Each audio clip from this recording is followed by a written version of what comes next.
Welcome everybody to the show. This is Counterclipping Show number 203 for December 30th, 2024, the last Counterclipping show of 2024, and the second to last show of any kind in 2024, but we'll talk about that in a bit. In the meantime, I would like to thank everybody for stopping by tonight. Remember to put the ticker up. That would be awesome. Tonight's topic is plans for 2025. I'd like to hear about everybody else's plans in addition to blabbing about mine, which I'm not sure I can blab about for 2 hours. We are clipping the brand new Operation Typhoon from Decision Games. I'm very impressed with what I see here so far. 5 cinch counters, which is even better considering the degrading state of my eyesight. We are drinking Boulder Spirits peated malt. This is bottled at 46%. It's not particularly heavily peated, at least by my standards. It is distilled in Colorado, and I've had it before. It is quite good. It is not a bourbon. It is a peated American single malt, so I can live with that. So once again, thanks everybody for coming out tonight. So let's, before we get started, remind everybody to please do thumbs up the video, like it, subscribe to the channel, whatever it is on the platform you're watching on. There is a bunch of links in the show description to support the show, including the Kickstarter. I will mention a Kickstarter later, including the Patreon and the Noble Knight affiliate link and all the other stuff. And they're consolidated. There's a Linktree link in there as well, so you could go there to see all the socials and all that jazz. There is a link to the Ardwulf Lair Discord community in the ticker. If it doesn't work by the time you watch this video, please do just email me. My email address is also in the ticker, and I will give you a personalized invitation. So they do expire because I don't want some nefarious individual 6 months from now to sign into the Discord server and make problems. So that's why the links are only good for a limited amount of time. Excuse me, we're already doing that tonight, I see. But then again, I've already had a little bit, so there's that. So there's a lot to deal with tonight, actually. And before we get into that, I would like to give a shout out to the folks who are here this evening. Bert Matus, Bill Simone, Brent McKay, Brian R. Smith, Charles Latour, Chet Bell, Daniel Silverthorne, Danny Seckery, Dustin Mitchell, Ed Holtzman, Henry Hartman. Somebody just disappeared. Jay Sturgill, Jeff Anderson, Jeff Edwards, Joe Faust from sunny Northeast Ohio. The sun actually was out today. Joe Hammond, Joe Okabayashi, John Clark, Kyle Crater from the Wargame Bootcamp, Kyle Harris, Marty Sample is here, Matthew Brinson, Meandering Mike, Michael Schmaus, Mike B. By the way, Meandering Mike, I think it was Mike you that said this. I am, in fact, more Scottish than we thought. I'm about 32% Scottish according to the DNA test. That was not expected. I expected more like 3% or something like that. We knew it was there because of some of the family names, but no idea it was that much. Michael Schmaus, Mike B, P51D fan, Panzer Division Lair, Patrick of Patrick's Tactics and Tutorials, Paul Dangle, Perfidious Albion, Richard D. Fortuna, Rob Johnson, Royce, Sean Sullivan, Stacking Limit is here, Steve Dolges, Steve, good to see you here, Stigler, Stuka Joe is here, Thomas Bandy, Tim Greenhaw, Tim Zales, VD, Wade Moore, William Aarons, and William Bird. And I apologize to anyone that I have left out because it's YouTube's fault. So let's leave that open so that the chat on screen continues to work. The advantage of the chat being on screen is that you don't have to be watching on YouTube to see the comments, which ordinarily you would only see the comments on whatever platform it is. So for like the two people that typically watch on Twitch, they wouldn't get to see any of the comments unless they made them. So anyway, I almost did old fashions tonight, but I don't have an orange and I will not compromise on the orange. And Eric Schaefer, I have tried to do a gin and tonic while I was on the show. And within about a half an hour, I was like, I sounded like Clarence Frogman Henry. Those of a certain age will get that reference. But I hope everybody had a great holiday season. I took the week off of everything except for holiday preparations, which did eat the first couple of days. But so I do own a kilt. I actually own 2 kilts, but I do not play the bagpipes because people who know how to play the bagpipes, a lot of people don't like the sound of bagpipes. And if it was me playing them, it would be worse. It is already a million friggin' degrees in here. I'm going to open the door, but cats might wander in, just so you know. Anyway, I normally keep that closed, but I've also been roasting down here all week. So anyway, David Imperato on Forgotten Battles. We will talk about this. All right, so, yeah, I really needed the week off, not just off of work, and I probably should have taken today and tomorrow as well, but it's too late to do that now.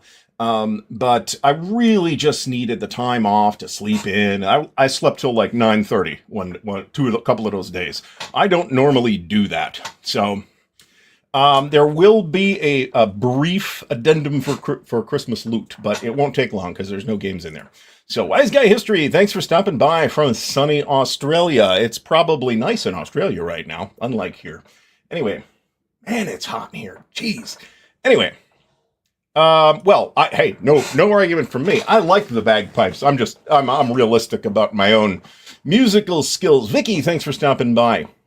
All right, so this is day 31 of No Tobacco. That's going okay so far. Certain days have been more difficult than others. I do have the vape. It's around here somewhere. I don't know. I do have the vape thing, which I'm using. Hopefully won't do it on the air. I'd just rather not. It's not really a demonetization thing. I just don't want to get in the habit of doing that because I'll be huge clouds of smoke all over the place. Anyway, I kind of like this actually. Anyway, various hobby news from various places. Lock and Load has their 3 Kickstarters that are quite late in the warehouse and has begun to ship them. So those who got in on the orders for those things, a couple of which I'm very interested in, should be seeing word on that fairly shortly. Another thing that has been in the cooker for a good long time and which is going to start shipping basically any time now is Alliance from Columbia Games. This is the multiplayer block game. It's pretty interesting looking. You will see an unboxing of it this Thursday, which might end up being the first video of the year here on the channel.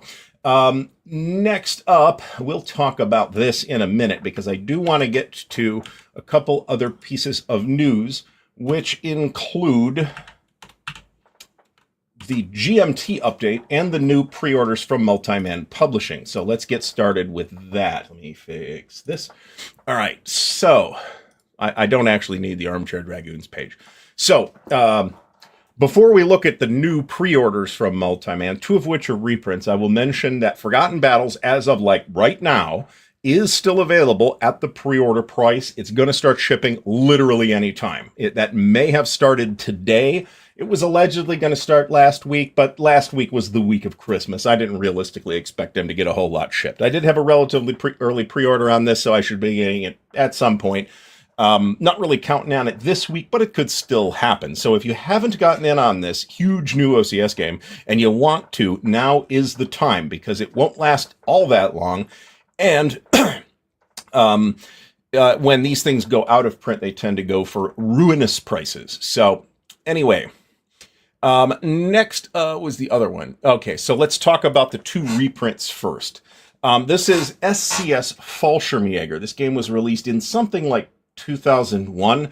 It is about the German airborne assault in 1940. It's a pretty interesting topic. There have been at least a couple of war games on it before. The one I have is Paratroop, actually. One of the 3 mini games in Paratroop deals with Eben Emmel, and that's part of this. 1 map, 2 counter sheets, and for this price, it is pretty cheap. I don't have this. I have never had it. I have pre-ordered it.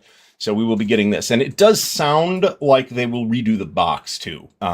And that is my expectation. The legend himself, Mr. Fucko, is here, as well as Mark Hodgkinson, John Mogg, and Hexy. So thanks for coming. All right, and then the other reprint is BCS Aerocore. Now, I didn't order this, but that's only because I already have it. So this is a nice little BCS introductory game. It's 1 map. It's 5/8-inch counters, which is, again, nice when you can do it. So Dale Brady, thanks for stopping by. So I would get in on this too at this very reasonable price. This is a great entry point to probably the best entry point at this point into BCS, but it's also the case that there will be another good entry point when the Gala Beachhead game comes out, but I don't expect that to be at least until 2026. So that is a Carl Fung question and a complete guess. I did not ask Carl about it, but in the meantime, get in on this. You're probably not going to see this before 2026 anyway, to be fair. Now, the 2 new games on pre-order from Multiman are Note Turning Back, the Battle of the Wilderness for the Line of Battles series. This is a Dean Essig design. Dean did revise the series rules substantially. I haven't seen any changes, but There are some changes to the series rules with this volume, and I've been anticipating this for a good long time. This is four maps, and almost 2,000 counters. So this is going to be a big one, as you might reasonably expect for regimental scale in 1864. I think that won't really shock anybody in particular. So I have ordered this as well. I like this system a lot. I also like GBACW and Blind Swords for different reasons. So one can like multiple series. Not really a pre-order, but it is available now, is ASL Journal 15. This is the latest one. I did order this as well. This ought to be coming at some point soon, but they got Forgotten Battles to ship too, so I'm not sure it's going to happen like this week. There's a bunch of scenarios in here. There's some replacement overlay sheets to replace some ones that were apparently incorrect from the recent reprint of Doomed Battalions. So there's that as well. So technically this is true, but those divisions are pretty beat up. And a lot of the personnel in those divisions by this time are not the same people that were in Africa in 1941. So there's that. You can, John Clark, you can download the new BCS rules. You just go to just Google Gamers Archive. It will take you to a place on the multi-man. Oh, hell, I can just show you. I'm here. So if I go to resources and we go to Gamers Archive here on Multiman's website, you will see BCS rules, and you can just download the BCS Series Rules 2.0. At this point, BCS feels pretty stable to me. I would not expect any massive changes coming down the pipe in the future, but that is another Carl question. As the game system continues to take on different and maybe more diverse topics, it may well need to adjust to reflect those topics. Eric from Eric's Table Napoleonic Battles. Eric, thanks for stopping by. I did get the La Bataille de Ekmol, by the way, from Marshall Enterprises. That showed up. I haven't really looked at it except to open the box and paw the components, but that's about it. Haven't really had the chance to look at it yet, and I'll get to why in a couple of minutes here. So, and then the last of the pre-orders is the new BCS game, Inflection Point. So this is kind of two games in one. You've got the Battle for Calac in 1942, and then you've got the Cheer River stuff, or Keir River, I don't know, in later in 1942. Is that right, or is that 43? That is still 1942.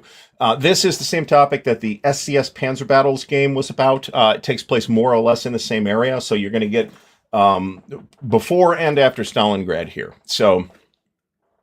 No, I get this completely. Well, we've got one of these already in Panzer's Last Stand, but this is going to be pretty interesting if you ask me. And to be frank, whatever they want to do, it's like everything in the pipeline sounds at least interesting. And some of it is like, I got to have that. Like a BCS Market Garden. Ooh, I'm looking forward to that. So, nope, not that was last week. I don't really care about New Year's Eve. I'm not 20 anymore. I'm not going to go. What am I going to do? Go out and get buttered up on New Year's Eve? No, thank you. All right. So next up is that's not it. The GMT update. So we'll go through this as usual. I'm not going to read this whole thing. I'm going to hit the highlights. If you want to read the whole thing, go check it out on GMT's website. It is a week late at this. Well, I am a week late in reporting it. GMT was not late. All right. So, there's some tough stuff in here, okay? Economic headwinds. You know where this is going. I'll let you read all this, but what it boils down to is that there will be an across-the-board 7 to 10% price hike on GMT's games, which were pretty much the cheapest in the industry if you just look at component quantity. Anyway, so I don't really have a problem with this. However, we will be blaming Dan. So there's that. Apparently their package weights were wrong, so there's that. But anyway, that's something they can fix. Increased shipping rates, that's not GMT's fault. There's really nothing they can do about that. However, we have some folks from Australia in the chat here tonight, and there's some really good news for Australian customers. So they're working on getting some company in Australia to deliver games to people in Australia, and that appears to be worked out now. So VR distribution in Australia, which I take to be just a distributor and doesn't operate a store, but that means that your local hobby stores in Australia should be able to get this stuff. So I mean, I do know why, and I think it's understandable, but at the same time, prices are going to go up. I mean, that's just the way it is. The state of the economy is not something that GMT has or anybody else in this hobby has any control for.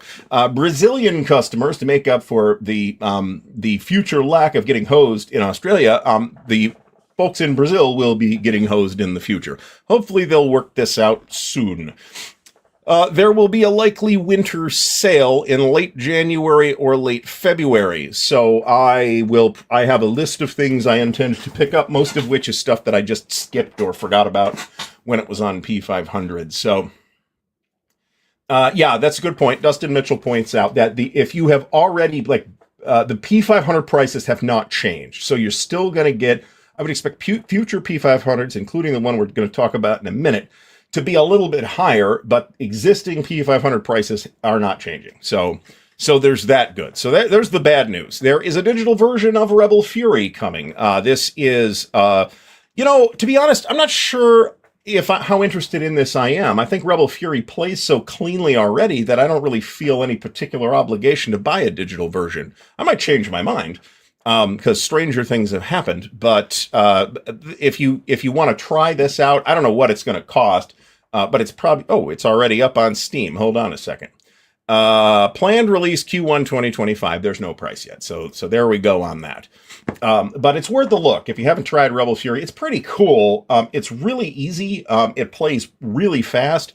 And if you have the taste for a larger experience, you are going to get that in Army of the Potomac as well. So there's that. All right, the U.S. Army Command and General Staff College is playing Defiance this week.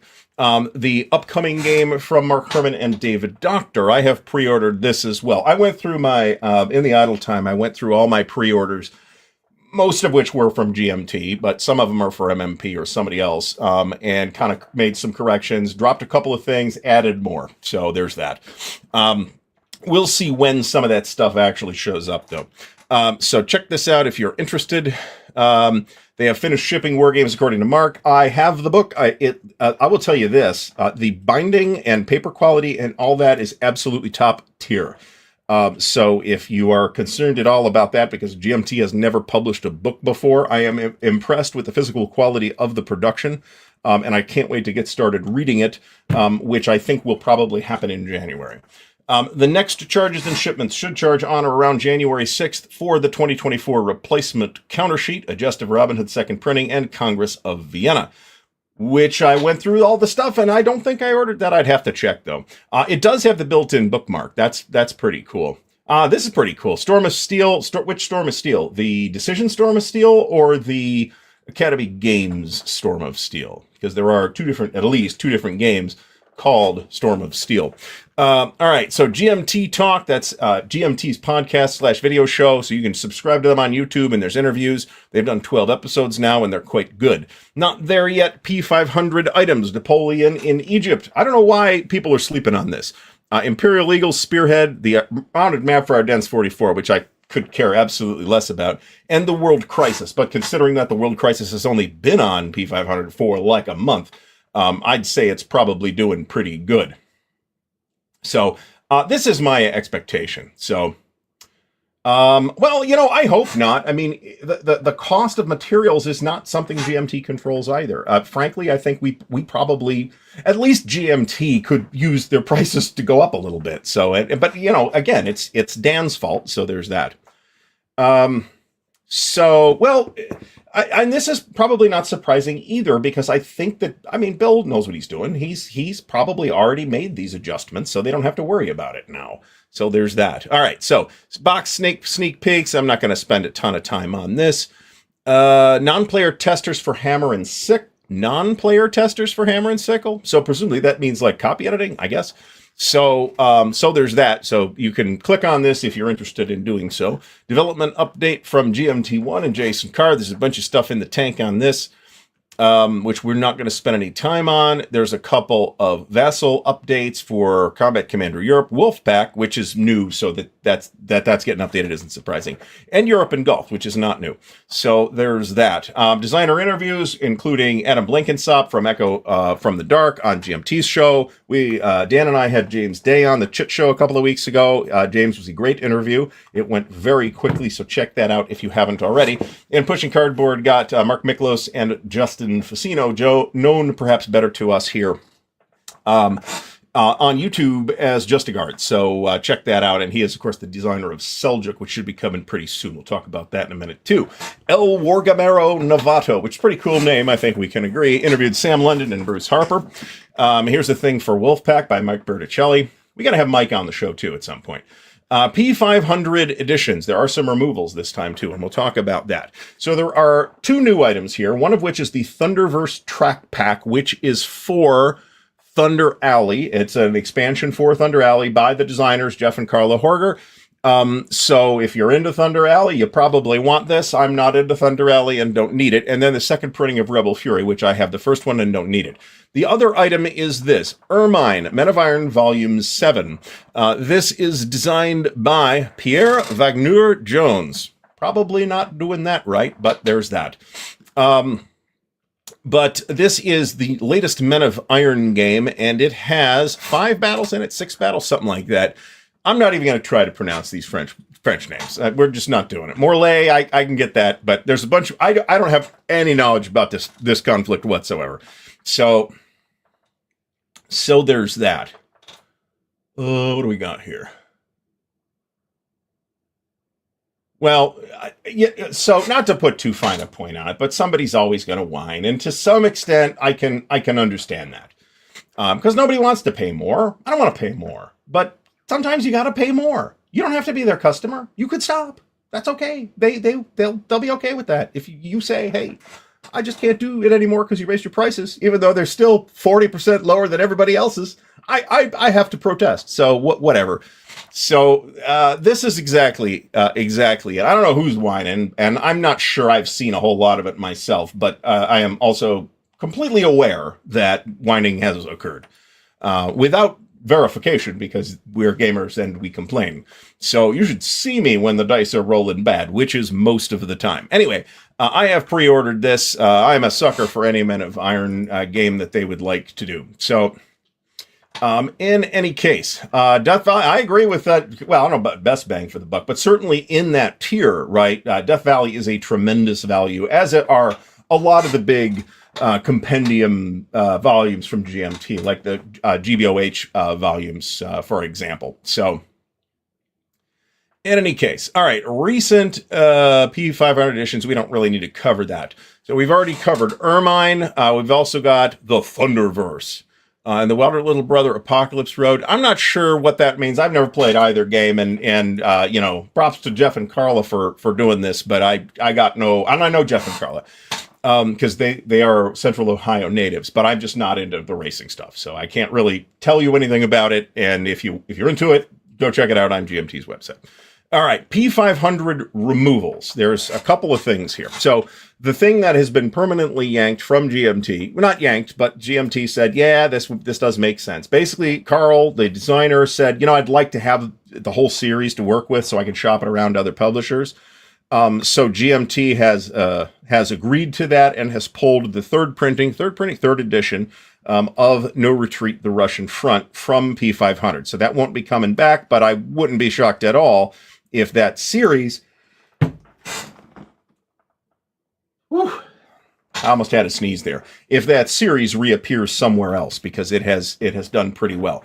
Now, temporary removals based on designer capabilities at the moment or whatever, for Red Winter 2nd Edition, the update kit for that, and Salerno 43. So too bad on Salerno 43, but I have it already, so I don't mind too much. So nope, I've ordered both Wilderness games. I've only got, well, I've got the operational Wilderness campaign from On to Richmond 2, but I don't have the battle at all now, I don't think. Although, no, I think that's wrong. I've got it in Rebel Fury. But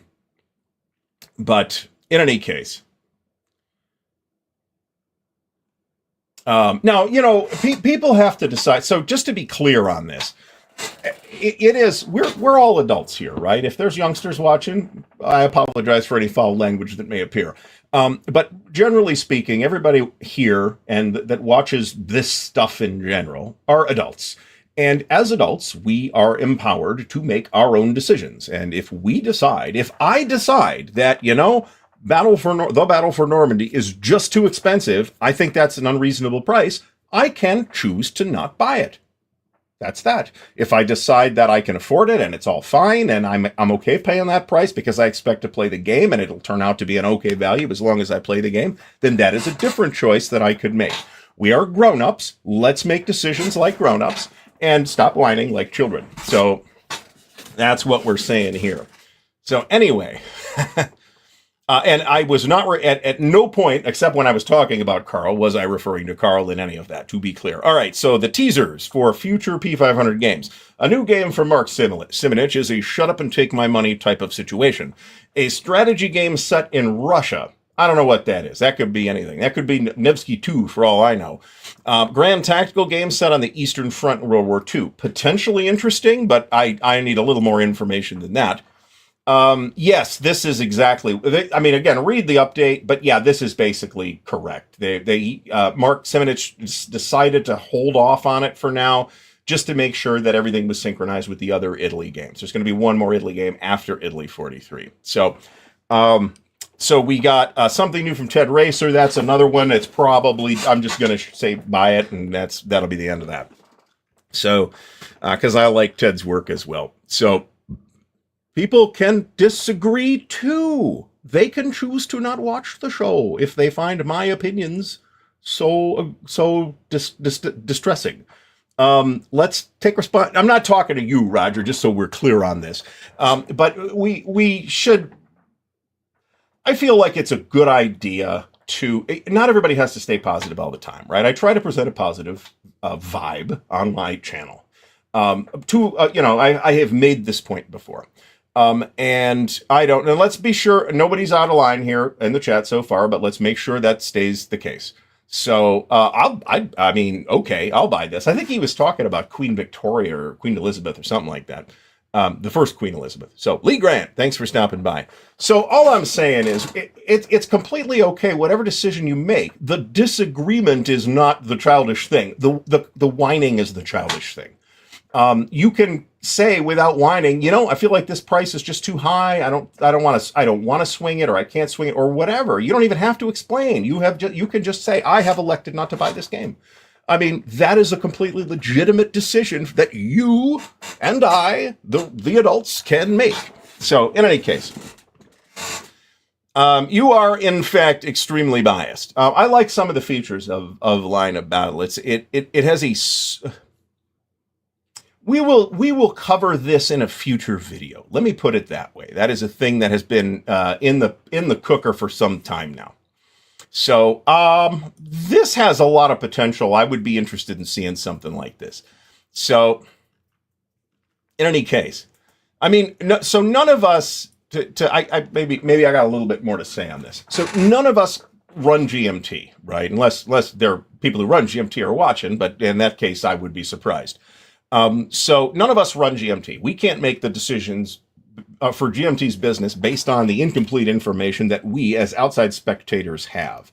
If GMT chooses to raise their prices, or if Wizards of the Coast decides to kill the OGL, we can decide to not buy those things anymore. That's totally normal. It is completely normal, and it's completely up to you whether you would like to continue to patronize whatever company we're talking about. It doesn't have to be Inside Gaming at all. Anyway, moving on from that. All right, so Spring 25 weekend at the warehouse is in April. This is in California. GMT East is in April. Didn't we discover already that these are happening simultaneously? So I also make an effort to not be just cranky for no reason. Not that it never happens, it does. But there's that too. But if you're cranky 100% of the time, maybe you're not cranky. Maybe you're an asshole. And we should all be making at least a cursory effort to not be an asshole. So anyway, All right. So here's some stuff from this is actually Wayne Hansen's solitaire thing of Red Dust Rebellion. Which looks pretty cool, by the way. That's another one that I'm probably going to grab in that hypothetical sale. All right, Roger McGowan's book you can still get through GMT. If you don't want to order from Roger directly for some reason, I would say probably do that, unless you're already putting in a GMT order and want to combine the shipping. Roger's book is marvelous as well, by the way. So I think this is a fair statement. But maybe it does things differently than Empire of the Sun, and maybe that's worth a look. Ted is good, so I can live with that.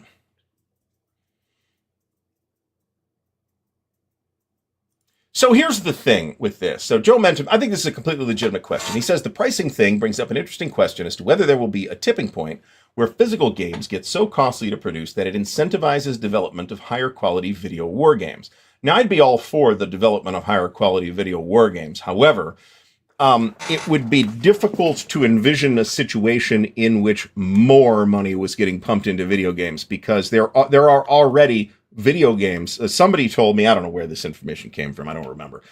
Somebody told me that the budget for Grand Theft Auto, whatever the latest Grand Theft Auto is literally like $1 billion.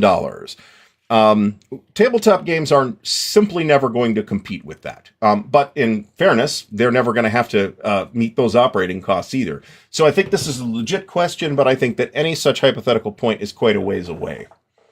So there's that. Now, this is true. If you want to be cranky, Bill's nailing that. So there's that. So, all right, on the show, $2 billion. Well, that's worse. So, no, there is no tabletop war game that cost $2 billion to produce. This is pretty good. Isn't this based on books by, what's the dude's name? Guy that wrote Get Shorty, and a number of other things. So, Justified. I know Justified is the show. I've seen enough clips of the show. So, this is potentially true, but not, there's hundreds, I don't know how many games are on Steam, but it's a lot. And there's a lot of games. Elmore Leonard. Thank you very much, William Bird.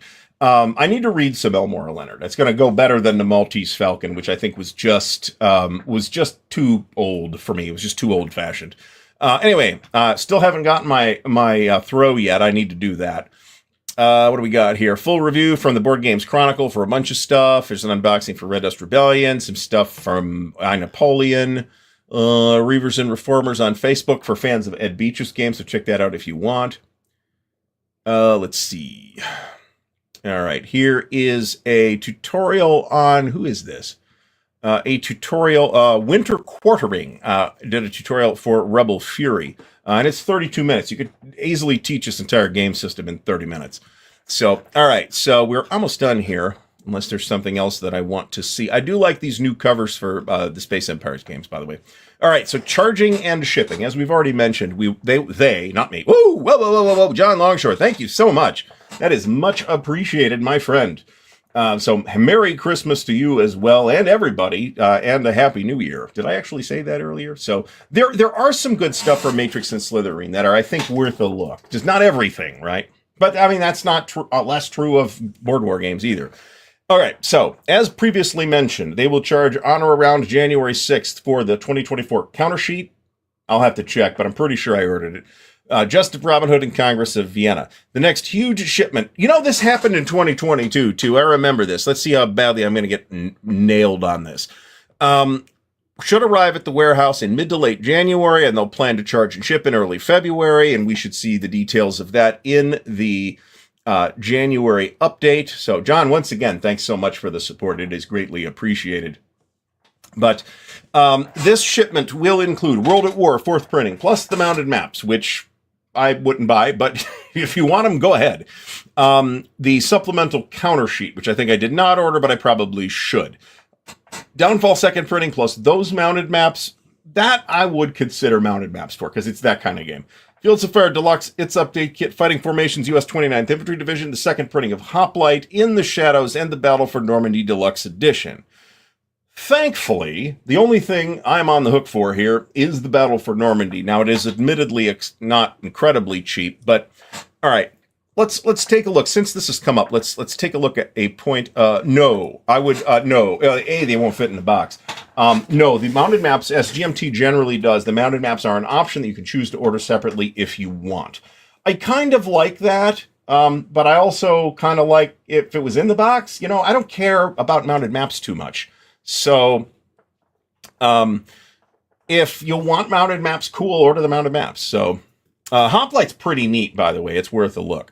All right, so I'm just going to point this out, okay? MSRP on this is $170, which is not inexpensive, all right? The P500 price is $105. So let's see, what do we get for $105 through P500 or $170 for if I drag my feet and order it later? 11 counter sheets. 7 full-sized maps, 2 books, one of which the scenario book is fairly large, 1 non-permanent marker, I don't know what that's for, some dice, a bunch of player aids, a random events table, and interdiction level cards. I'm not even sure how that works. I don't think I remember any of that. So there's like a lot here, and even this $170 price for 7 maps and 11 counter sheets, I mean, to me, I mean, assuming I'm going to play the thing, and it's not just going to sit on the shelf looking glorious and shiny for the next 15 years, then maybe it's not worth my time, or my $170. But I will play this. So I think there's an excellent chance of playing this at Winterfest. Not this year because it's too late, but there's been talk for the last several years waiting on this new edition to play this at Winterfest. So I'll play it. That's not going to be a problem. So there's that. Now, what else do we got here? All right, and the all-time bestsellers, look at this if you want. Production outlook. All right, we've talked about everything from here on up. At the printer, but not having a date yet, is Panzer Expansion number 4, France 1940. I am resisting the urge to get into Panzer at this time, let me put it that way. By Swords and Bayonets, by our very own, not at all cranky and irritable, Mr. Stigler, which will be the ideal jumping on point for great battles of the American Civil War. And Last 100 Yards, Volume 5 for King and Country, and The Bell of Treason, which I skipped, which is about the Munich crisis in 1938. That actually looks more interesting than I expected it to look, so that might be pick it up at Origins or something like that. We'll see. And then going to the printer late this month or early January, so this stuff is probably very close to having had the files sent off already. American Revolution Tri-Pack number 2, all the Space Empire stuff, including the main game, the 5th printing, the new expansion, the last expansion, I will say, and the other 2 previous expansions. So well, I agree with Marty here. I mean, it would be more expensive if it was printed in the U.S. It is hard to source that kind of work in the U.S. nowadays. It's clearly not, at least if it's straightforward hex and counter stuff, it's clearly not impossible because a couple of companies do it, right? MMP manages to do it, to this point at least. New England Simulation stuff is all printed in the U.S. Clash of Arms might be. I'm not quite sure about that, but I believe it still is. Everybody else is basically offshore. But everybody else is basically small potatoes in the broader market picture, too. So I do not know why Wade Moore, I do not know why Tri-Pack number 2 is in italics, nor do I know why there aren't links for these 2 items either. So I have ordered American Revolution, Tri-Pack number 2, and the new Space Empires expansion. And I might buy if I can get a box for the 5th printing, I might do that. All right, in final art and proofing, Combat Commander Minor Nations Battle Pack, Combat Commander Europe, and Med, and I don't see so they're going to replace the individual boxes for those 2 things with a combined edition, okay? But for some reason, I wouldn't have done this. They decided because they had P500s open for the previous versions that they're going to print a small number of the old versions so people can complete their 3-volume sets of the 3 Combat Commander boxes. So if you're not into Combat Commander, you probably want the combined edition. If you have the Pacific already, but not Europe or the Med or one or the other, you might want to order these depending on how important you think having a uniform edition on your shelves is. So, I'm thinking, so the new Space Empires box is going to be a 4-inch, or maybe that's the expansion. There's a 4-inch box involved somewhere. So if the 4-inch box is for All Good Things, then I might just stick with that. I've got a 3-inch box for Space Empires already. Remember that originally came in a 2-inch box? Good luck. Good luck fitting that in there. All right, Q1. Now, so I take these to mean that there's a chance that this stuff is going to be released in Q1. I wouldn't necessarily bet money on that because there's all kinds of problems that could conceivably come up. Some of which GMT may have no visibility on at all because it's all offshore stuff or international stuff or stuff with the printer. So, Barbarossa, we'll talk about this in a minute too. Barbarossa Army Group North 2nd Edition. People have been waiting for this for like 15 years. China's War, which is the Brian Train coin game on the first part of the Second Sino-Japanese War. Very interesting topic. I had it on pre-order at one point. I did cancel that. I have not reordered it as of now, but I will be giving it a look when it is available. Cross Bronx, here's the Combat Commander 20th Anniversary Edition, which will contain both Europe and the Med. So, cool. Dave Poirier got In a Dark Wood today. That's pretty cool. So, all right, so what else do we have? We have Cross Bronx Expressway, if I didn't say that already. We have Mr. President 2nd Edition and the update kit. We have Next War Taiwan 2nd Edition, which I'm probably not going to buy because I have the older one. North Africa 40. North Africa, okay, so North Africa 40 is the expansion for North Africa 41. It hasn't been that long. It's been 3 or 4, though. A lot of stuff has not sat on P500 for quite as long as Cross Bronx Expressway.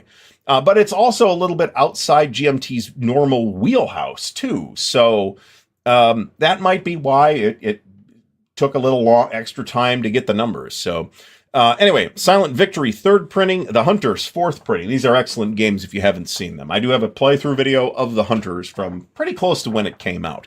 And I do have the original Consim Press version of it. I mean, it looks like a GMT game other than that it says Consim Press on the box.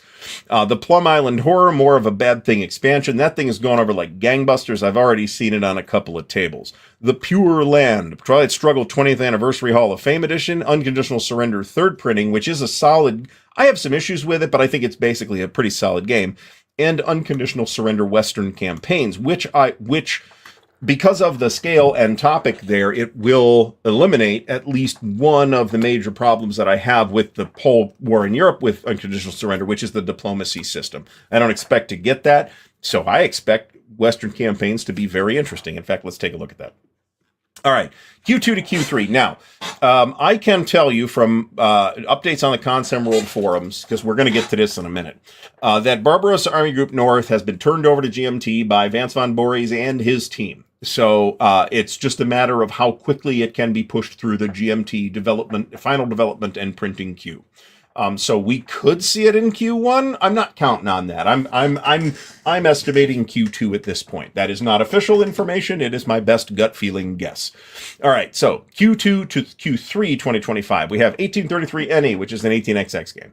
1848 The Springtime of Nations, a House Divided Designer Edition. Both of those I have ordered. Baltic Empires, which I don't think I ordered, but I might be mistaken. Bear Trap, Commands and Colors Ancients, expansion number 5, Epic Ancients 2. That is a reprint. Commands and Colors expansion, Napoleonics expansion number 7, The Grand Battles. That is new, and people that play Napoleonics have been waiting for that for a long time, too. Huber Libre Calixto Bot Update Pack. If you want a new Solitaire bot to replace the existing Solitaire system in there, that's worth a look. And I have played Cuba Libre, and I had fun with it. Cuius Regio, which is the game on the 30 Years War. Looks extremely promising. That's Francisco Gradial's game. Expansion or Extinction, which is the Space 4X sort of mod version of Triumph and Tragedy. I didn't order that. I will be looking at that one fairly closely as well. All right. Yeah, I mean, but sometimes it takes them 2 years to get this stuff, or 3 or 4 years to get this stuff through. I mean, the Barbarossa games hit their P500 numbers more than a decade ago. So a lot depends on a lot of factors, not all of which are necessarily under GMT's direct control. I feel like that is changing at GMT, but maybe we'll talk to GMT about that before I speculate and smell like an asshole. All right. Firefight Tactical. That's Joe Chacon's game, I believe. Henry Infernal Machine, which also looks more interesting than I expected. Italy 43 from Mark Semenich. Men of Iron Tri-Pack second printing. If you didn't get on, it's another bargain price here. If you didn't get in on that the first time, it's a good time. Tank Duel Tank Pack, the Weimar Republic, 3 Days of Gettysburg Deluxe, Zheng He, which I know I'm mispronouncing, and I'm okay with it. And Zhizhka. Zheng He is Jeff Engelstein and David Thompson about the Chinese Admiral Zheng He who voyaged all over the place. It's a very interesting historical individual and an interesting topic, and I'm very interested in seeing that as well. A variety of different excellent content creators can be found linked here, not including myself. No, I'm here. That's cool. All right. So project samples. Let's zoom out a little bit for this stuff. Here's the last one more. The Last 100 Yards, Volume 5. I like this cover. It's nice. Twilight Struggle 20th Anniversary Hall of Fame Edition. So they're re-graphicing the cards. Cool. I don't care particularly. This is the box. Ooh, that's interesting. This is the box cover from Cross Bronx Expressway. I'm not sure how I feel about that. Thematically, I think it works. Graphically, I'm not sure that it does, because I can't read the word Bronx in that. I get the vibe they're going for. It's also landscape orientation, which I'm not crazy about, but I don't care. I'll put it on the same shelf as everything else. The game looks pretty interesting, actually. So, anyway, well, you know, everybody... So, I mean, I talked with a buddy of mine about... let's say inappropriate and childish reactions to rolling bad dice, okay? Which we've all done, okay? As people who have played games, we have had experiences where the dice just hate us that particular day, or all the time, if you have luck like me. And yes, we complain about it. But there is also a time when, okay, I've complained about it for like 3 minutes straight. I need to move on. So there's that. Yes, there's at least one. It is, and I'm not sure if it's out, but I know they're working on it. There is a Madagascar module for the Second World War series from Diffraction Entertainment. So if this is a topic of particular interest to you, then that is the thing that is jumping into my head off the top of my head. But there might be something else that I'm not thinking of. I mean, in fairness, Stigler, I have whined as much as anybody about the Vassal die roller, but physical dice do the same thing to me. So it's really not the Vassal die roller. I know that. You know that. The person that built the die roller knows that. I will complain anyway, but you complain and you move on. So, and instead of flipping the table over, you know what I'm saying? All right, so here's Tri-Pack, American Revolution Tri-Pack number 2. I don't have to be sold on that. Here's Coast Watchers. This is Volko's new game. Don't be shocked if this takes off too, just like everything else Volko tends to do. Here's some stuff from Decisive Action. Do you have anything else of interest here? I'm not sure that we do. Looks like no. I don't think. I'm going to scroll all the way to the bottom. Here's the reprint tracking. We're not going to go through this either. But just as a point of order, for stuff that's been sitting around for ages, Army Group North and Army Group South both have over 1,100 orders, and those have been sitting around, or a little less than those totals, for literally 10 years. So Henry is Henry V, and I think it's Henry V. I assume that it is. No other Henry would really make that much sense. So it's 100 Years War, Levian Campaign. That's what Henry is. So, well, you know, though, so here's the thing, though. if you just roll random dice 1,000 times and write the results down and then do some statistical analysis, you will see big streaks here and there, right? It happens. So I don't disagree with you about the Vassal die roller. I'm just saying, really, it's not really random. It's pseudo-random numbers, and tech people will know what I'm talking about. But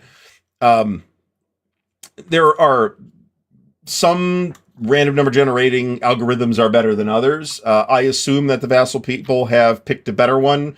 It's not a lot of trouble to pick a better one as opposed to picking a crappy one. So I do not really think, and then, again, I will whine to the contrary, but I do not really think that the Vassal die roller is much less random than actual physical dice, which are also have biases, right? So, well, I've seen this too, though. I've done this with actual dice, rolled a dice tower. So it just happens. But I've seen me do it millions of times, and I've seen other people where the dice completely shit their pants for the entire night. So anyway, and sometimes it rolls fine, just like the physical dice. So I am unlucky. That's a different question. That is not a problem limited to the Vassal die roller. So, I think there's potential here. Yeah, I'm not sure you get more than one battle out of it, but I think there's potential here for Eastern European medieval battles. That's a cool idea. Vincenzo Beretta, thank you so much. Avalanche Press. So I have mixed feelings about Avalanche Press. There'll probably be some more videos about some Avalanche Press stuff at some point, but because they sent me some stuff. And I did like 1 or 2 videos already. It was just like basic unboxings. I think the thing that Avalanche does that I find the most intriguing is probably Second World War at sea, as opposed to Panzer Grenadier or any of the variants thereof. But there are people that like Panzer Grenadier too. I don't, but so what? So anyway. All right. So anyway, I think we're good here. Did I cover everything? I did. All right. So let's actually dive into, and it's almost 9. So again, Vincenzo, thanks so much for the support. It is greatly appreciated. And to you also, and to everybody watching, Merry Christmas and Happy New Year in a couple of days. So, all right, let's pull this down and pull up the other screen share, which I might need to talk for a second before the other screen share. All right, so what this is going to be is I like had pictures for this last show 2 weeks ago, and for some reason I couldn't get the computer to pull the pictures off the phone. So you're getting it. I took new pictures, but because I moved some stuff around, but I'm kind of in the end stages of reorganizing both this office and the game room through that doorway that you can't see off camera. So I have some pictures of that. So we'll take a look at that now if I can find the pictures. All right, here we go. All right, good. All right, so if you'll recall from the old pictures or the tour video, there's like a big, the end wall is all these hanging shelves, and it was all war games except for 2/3 of half of it was Traveller. This is where the Traveller is. So what I've done here is to move all the RPG stuff, with the exception of some odds and ends up top that don't store nicely, but I'll figure that out too. All of the RPG stuff is now in this room, and all of the Wargaming stuff is now out there. Now, some of it's out in the main basement area instead of in the game room itself, but I'm brainstorming solutions for that. I did play Asheron's Call very briefly, and way after its heyday. I was not crazy about it, but again, it was way after its heyday. So, anyway, so what we got here is we've got our OSG stuff that is not like attached to a series that I have a bunch of stuff in, a couple odds and ends. I put the 2 Azure Wish titles up at the top, as well as the oddly shaped Crusade and Revolution from Compass and Napoleon against Europe from Hexasim. Below that are Decision, Spitzer, and GTS. And then we have the big box decision stuff below that. And then we have 2 shelves of Compass games. The reason why some of them are flat and some of them are stood up is because of the shelving design here. And the fact that the ceiling is not quite, it's like 7'7" or something like that. So I can't really go any higher on that top shelf, or as you can see. So that means that the brackets that hold the shelves are kind of in the way for certain things unless I raise them, and I can't here because there's no room. So I had to do kind of some stuff gets stood up and some stuff gets set down thing, and I think I'm fine with it. I did manage to get all the Europa stuff plus Singapore on the bottom. Next picture is all the SPI stuff that was behind me is now on this single shelf that is near the ceiling. There's a couple of reasons for this. One, it fits almost perfectly. I'm not sure I'm going to be the correct, except for Typhoon. Well, most of the game is in fact in the other room. But remember, this is one of the decision flats. So that's not the entire game. That's just the box top. So it's not in a bookshelf box, but it is stored with that stuff. So there's a couple reasons why I did this. One, it fit almost perfectly. And 2, it is as far away from the floor where the water could potentially accumulate as possible. And it's probably a good idea to store this stuff this way because the most single valuable thing in the entire basement, possibly the entire house, is on this shelf. So I suppose the TV might have been more than one of these, but maybe not. No, I do have SPI flats, but I don't have a place to put them. Right now, the SPI flats are on the top of this shelf. I have about 10 of them, which is about 10 more than I wanted, but there's that. So, Marty says that there's a bunch of errata for the new battles for the Ardennes. I have not seen that, but I don't have that, so I didn't have any reason to look at it. Another reason why I put these where I did is because what was here was the decision flat boxes, and some of those are really friggin' heavy. So I feel more comfortable with the amount of weight on the shelf with this SPI stuff, some of which, some of these games have mounted maps, and some of them are really big, so they're not super light, but generally speaking, these are lighter than the decision box games. So, all right, here's the other half of the big wall. This is Avalon Hill on top, because that's where it fits, along with 3W, which is probably, I have no idea. No idea, but nothing's pulled away from, I inspected it after I pulled the heavier decision stuff down, and nothing's pulling away from the wall. So this is what it looks like. There are these wall-mounted brackets. The brackets are in the studs. They're reasonably sturdy. I wouldn't try and do pull-ups off of this thing. These are it's that rail shelving where you fasten a rail to the wall and then you hook the brackets in. That's what this wall is. And it's a very efficient way to run the storage. It would be nice if I had an extra 6 inches of ceiling height, however, to be fair. And mostly the detergent boxes are fairly light, actually. There's not necessarily, and frankly, like Art of Siege could have gone in a 2-inch box. That didn't need the soap box. All right, so we've got Great Battles of History. There's a couple things hidden behind the other games where I might have a duplicate, which is the case with at least one GBOH game. I think I got rid of my Hood Strikes North duplicate at this point. But we got GCACW, GBACW, Labyrinth of Napoleonic Battles, Der Weltkrieg. I have the Finnish trilogy here. I have my 2, which is All They Did Glory games from GRD, along with the Duel for Kharkov. Thank you, you know who you are. Plus OCS. And there's a little bit of room here for future editions, which was not the case before. Because I expect to be getting Forgotten Battles in the next couple of weeks. And that's going to be a 3, I guess I'm not sure, but I assume it's going to be in a 3-inch box. So, yeah, well, thankfully I had the extra box for Death Valley when it got washed out. And I also got a replacement counter set from GMT. So, and then on the bottom we have Labatai. The 2 white boxes are from Marshall Enterprises. Everything else is from Clash of Arms. Plus other Clash of Arms stuff here, and Thin Red Line. Here is the post World War II and afterwards GMT stuff. Fed and Empire, I have a solution to that. That's not going to permanently live there. That's just where it is for the moment. Harry's been talking about this. So, Marty, check out the video that we did with Harry on the Chit Show a couple of months ago. We talked about that.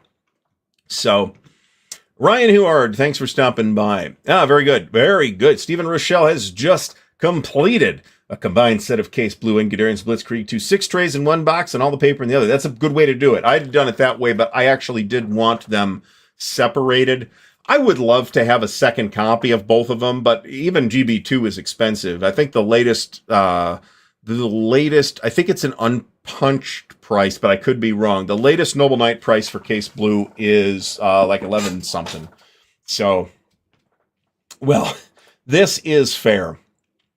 Well, everything is a little bit off the floor, except for this shelf, but this is eventually going to end up getting lifted up a little bit.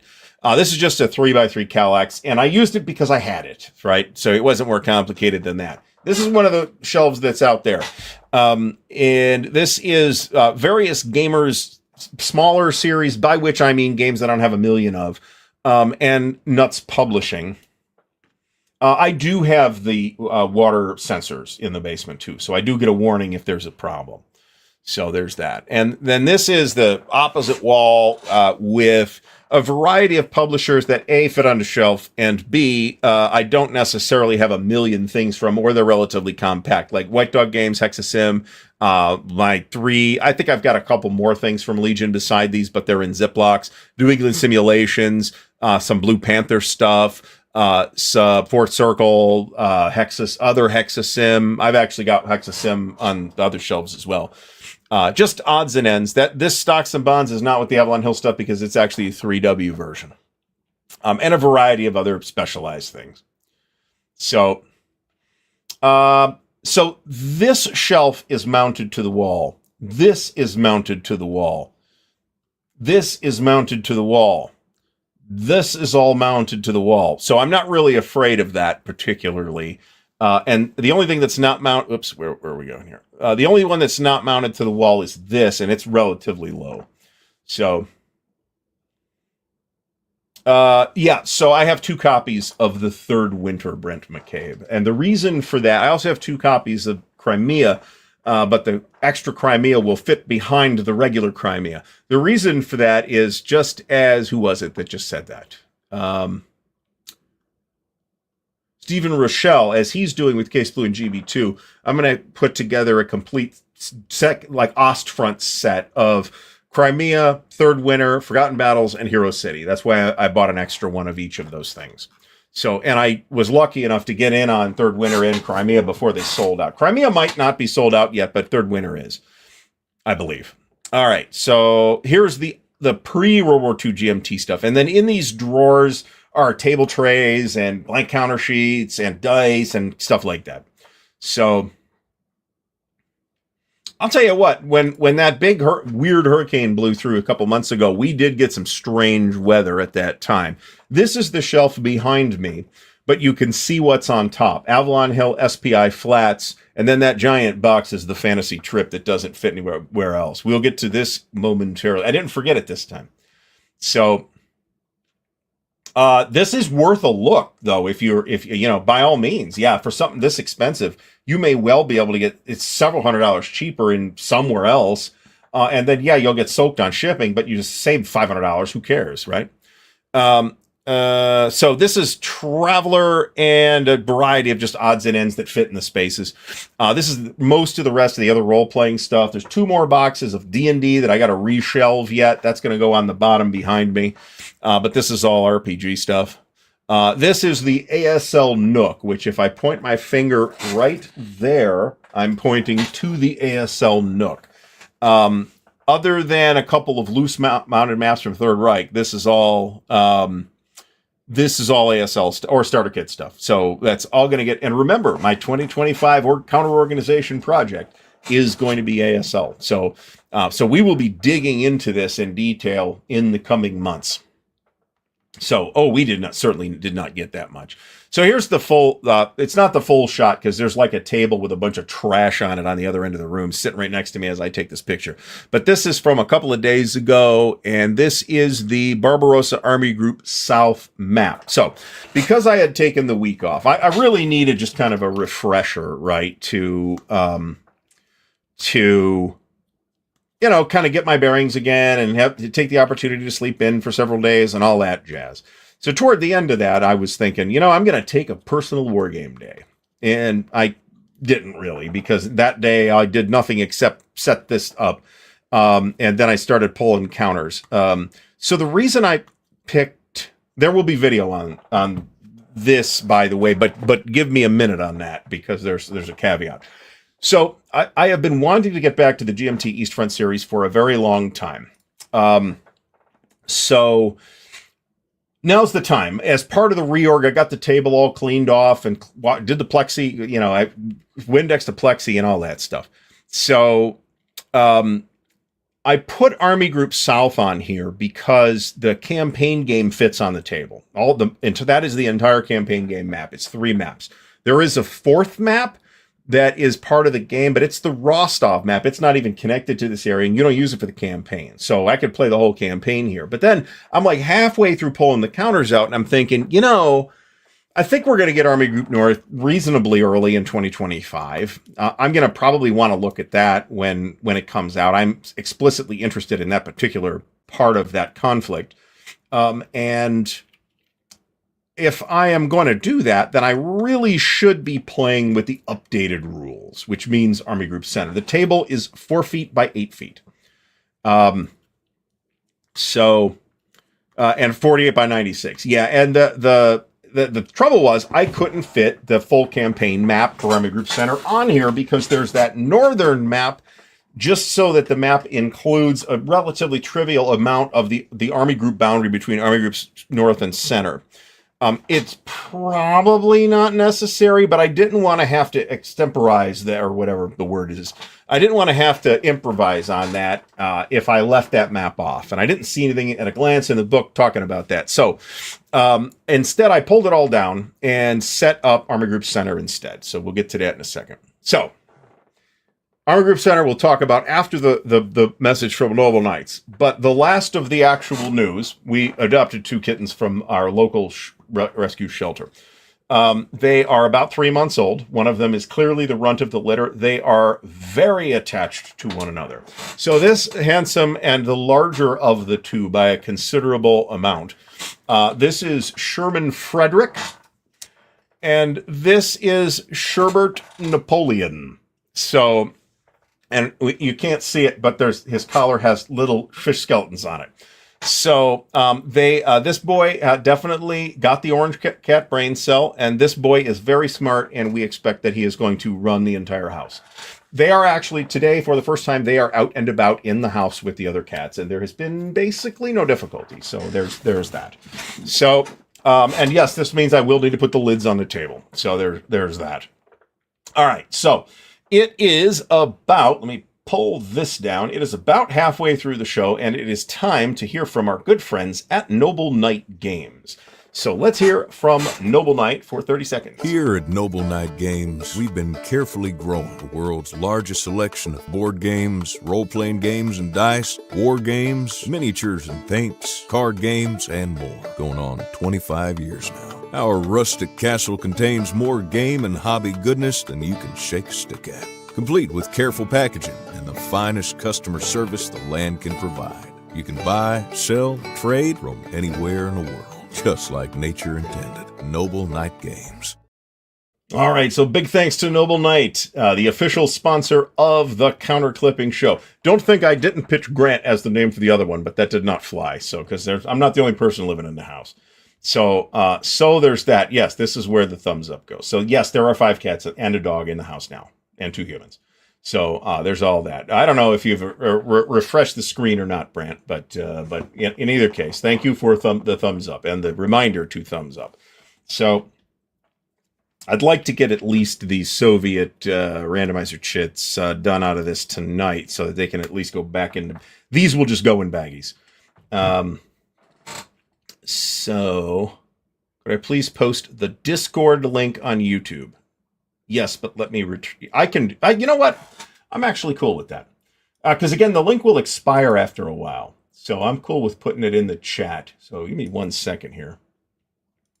For anybody who would like to get in on the Discord, here is the invitation link. Boom. And that went to Facebook and Twitch too, if you're on those platforms.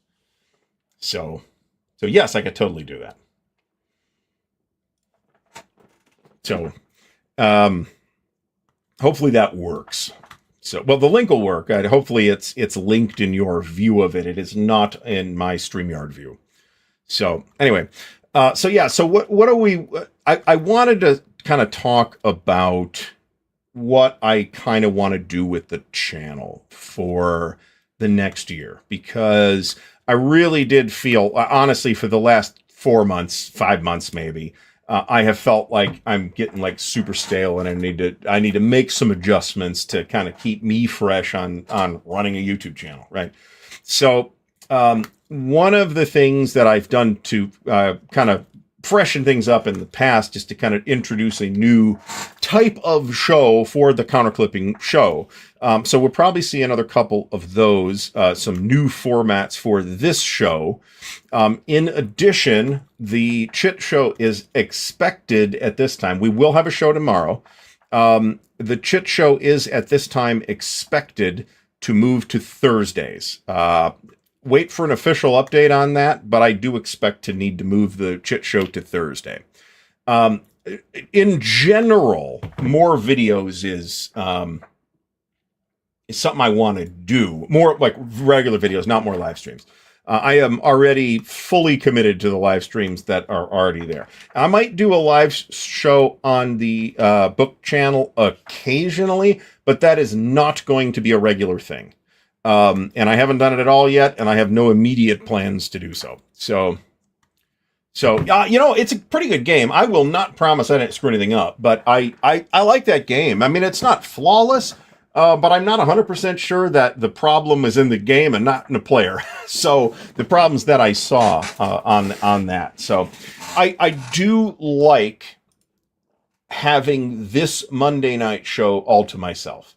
While I won't say it's not possible that there will be an occasional guest on Monday night, that is generally not going to be the format. Generally, the format is going to be me talking about something. Among other things, I want to do more of the sort of system and game mechanics deep dives. I've done that like once already, and I liked it. That's the OCS show, by the way. But I appreciate this Matthew Brinson. But I've got to, as the person who has to do this every week, I also need to kind of stay fresh for myself. So there's nothing super duper dramatic happening, right? It's we're gonna continue to do like the countdown type shows and the various thematic shows and things like that. I'm just gonna throw another couple of extra things in there.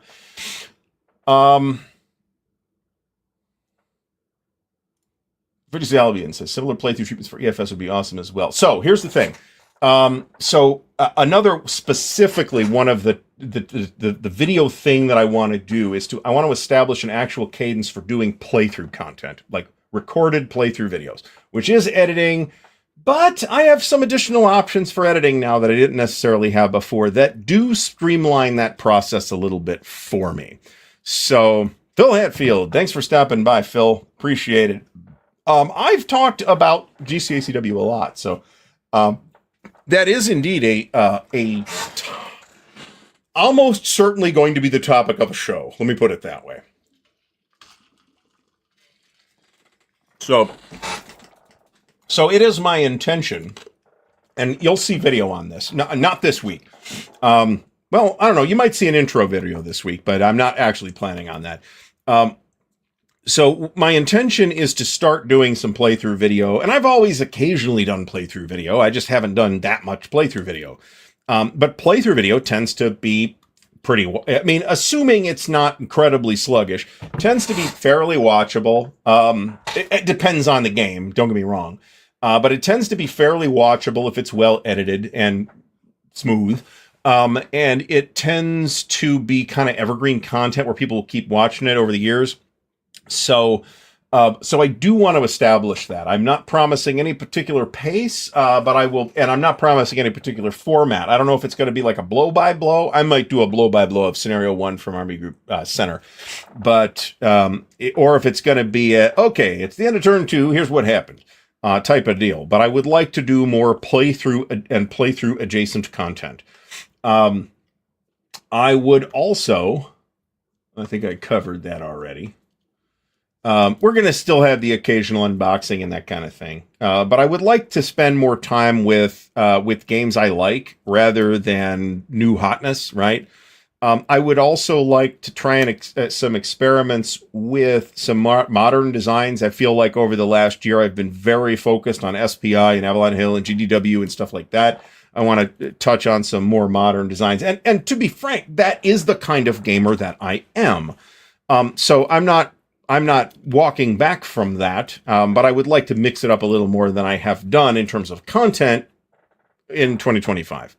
So I will be doing solo of this particular thing, but I won't say that there isn't necessarily a potential for a post play too. But I'll get to that in a second because there are some challenges with filming a post play.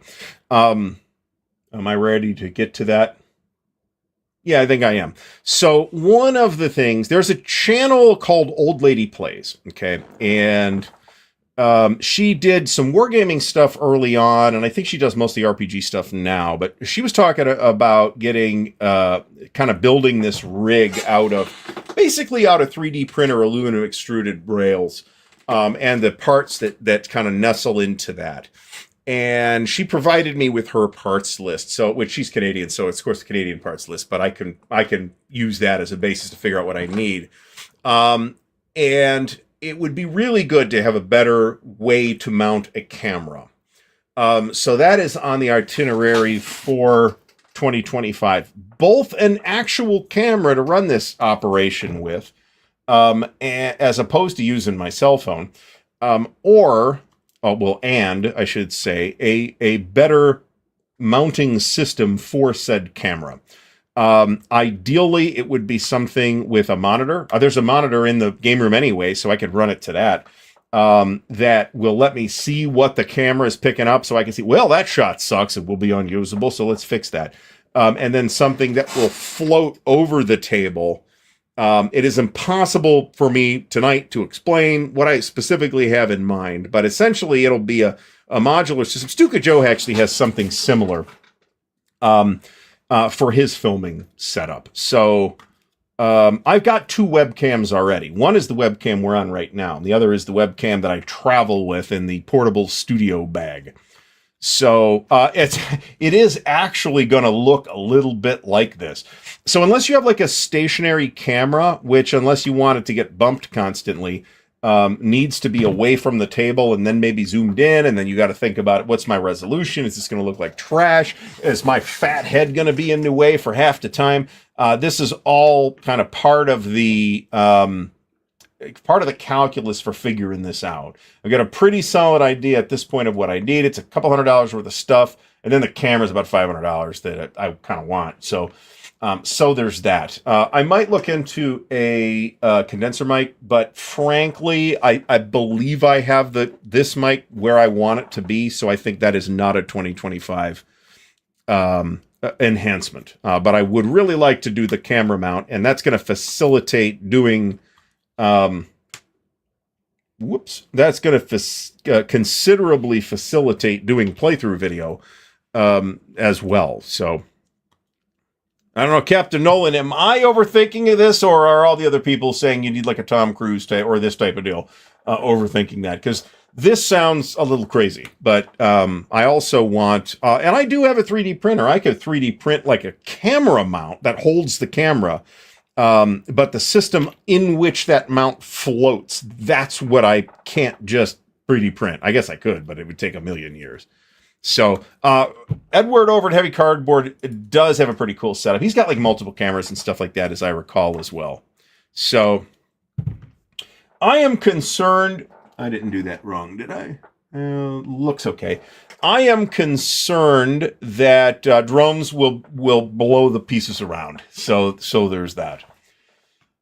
What I ended up doing with Army Group Center then is I set up scenario 7, okay, which is, so there's 4 main maps which go in a more or less rectangular configuration, and there's map WA, which kind of sits on the north edge. The scenario 7 is basically the campaign game with the first 10 turns removed and the 2 westernmost maps removed, which makes the map fit on the table. So I'm actually, and it's been a long time since I've farted with this system, so I am going to this this sounds expensive. I mean, great idea, but this sounds expensive. This is, if I was at a multi-camera setup, yeah, you kind of would, or else I'm doing it, and then I have to edit all that out at the end, and I would like to remove the necessity for doing that. In the meantime, what holds, like, if you're watching an unboxing video by me, what is holding the camera in place? And the camera is my phone. It's just not a special phone. It's just my regular cell phone, which fortunately does take pretty good pictures, and the sound's pretty good too. I have an old microphone stand from Rock Band that has like a boom arm, so I can like lay it flat or tilt it or whatever, and I can adjust the height. And I got a clamp style microphone holder to mount on that, and that's what holds the phone.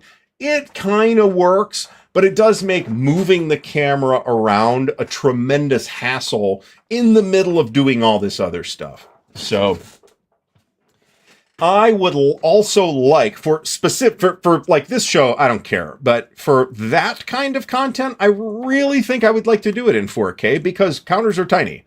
So, and I'd rather not have to squint if I don't have to.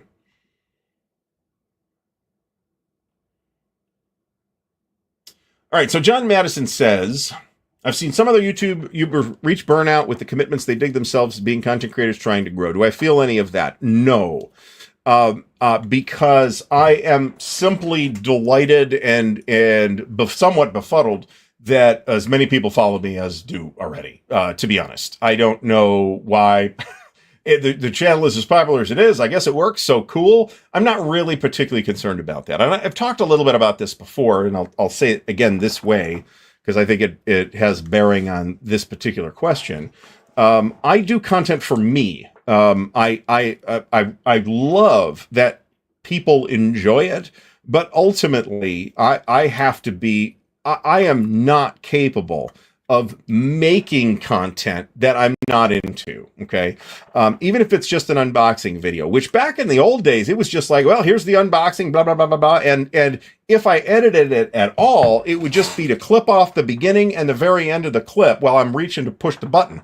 And then that was it. Now I go through the whole video and take out pauses and ums and all this other stuff. So it like takes an hour sometimes to edit an unboxing video, let alone if it's a long unboxing video, which does happen from time to time, or an unboxing video with the designer, which has worked out great, but it adds additional hassle to the entire process. And I do not enjoy editing. I am not good at editing. So I have to like really feel the vibe on the content, or the content simply does not get made, right? I will lose interest. If I do not have the interest in the first place, then I will probably not get as far as doing the filming at all. And sometimes the vibe will evaporate by the time I get around to the editing, and then the editing never happens. So Jonathan Dyer, thanks for stopping by. You have missed a lot of news, actually. We had a lot of news this week. That's fine. How did this happen? Well, if they're mixed, so there's a big number on the chit. There's like a unit class that determines which pool you draw the random strength chit from. 1 to 3 for the Soviets, 2 to 3 for the Germans. So you have 3 different cups for each side, and I probably put some of the 2s in with the 3s or vice versa, but it'll all come out in a wash. We accidentally pull a 2, well, oops, put it in the 2 cup and draw another one. So So there's that. William Aarons, I do appreciate this, and not to say I don't appreciate that folks watch. Obviously I do, and I'm incredibly grateful for that. But at the same time, as a person that makes content, I have to be motivated to make that content, and that is a struggle.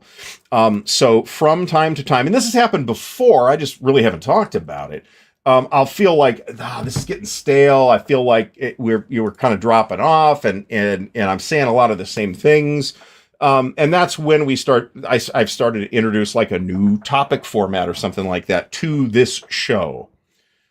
So, and frankly, the Chit Show, while we do interviews and, we ask good questions sometimes, is largely a Wargamers entertainment show, more so than a serious interview show, right? We're not Nightline, over here. So we are, in fact, more like, Abbott and Costello than anything else. By the way, Dan was seen with video evidence. Well, I don't know video evidence, but photographic evidence of Dan Wargaming this past weekend. Just so you all know that. He was playing Memoir 44 with George Hyotis, who's another friend of the channel. So good for George. I applaud his approaching sainthood for having dealt with Dan for a couple of hours. So, and I do think this is true. Clearly, I assume that the only reason why somebody who doesn't do war games would watch this show is either because of it, maybe it's a fascinating, maybe they're doing a study of some kind, or they have stumbled across the show by mistake. So there's that. I can probably live with that. Although I personally did not think Laugh-In was. I haven't seen that much of it because I didn't think any of it that I did see was actually funny. So there's that. So, and I can understand this. This is another thing. I'm not sure we're getting to this in 2025. This is another thing the Discord community will probably be the focal point for, is kind of having a kind of a game running all the time via Vassal, right? We could totally do that. That's not a problem. And I might participate and I might not, right? I certainly don't have that much time. But, well, Steve, I appreciate that. I don't know if you're right, but I appreciate it nonetheless. I do try to kind of stay abreast of stuff happening, and you are probably going to see a little more emphasis. You might have already noticed a little more emphasis on the news segment in this show, which I'm not going to replace I'm not going to replace No Enemies Here or the Armchair Dragoons Tuesday Newsday or any of that. I'm not going to cover any of that in the same level of detail.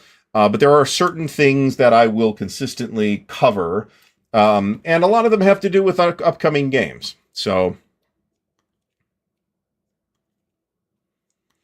I suppose, but like I said, I didn't think it was actually funny. So, then again, I think it could be said that Dan and I are not funny either. So Eric Goebel, thanks so much for the support. It is much appreciated.